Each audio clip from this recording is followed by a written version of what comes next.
But first, the battle in Australia to take control of a pay TV network, Foxtel. It's the country between the two biggest media moguls, James Packer and Kerry Stokes. And to talk us through it, I'm joined by Bloomberg's Robert Fenner, joining us now from Melbourne. So exactly, Robert, what is the motivation between the two men here, the two gentlemen, Stokes and Packer, in having to do this?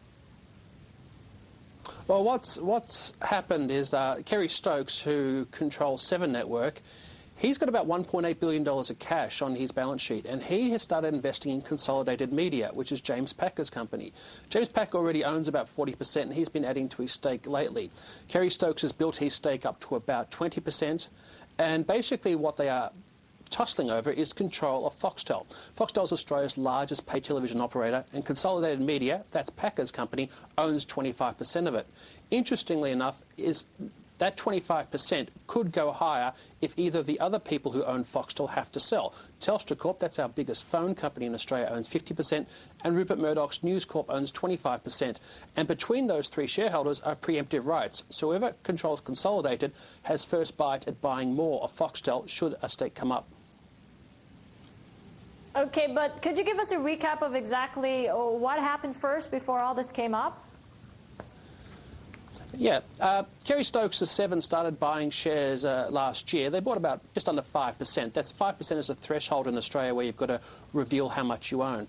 And last week they started buying more, building up the stake first to about 18%, and then this week it reached 19.9%.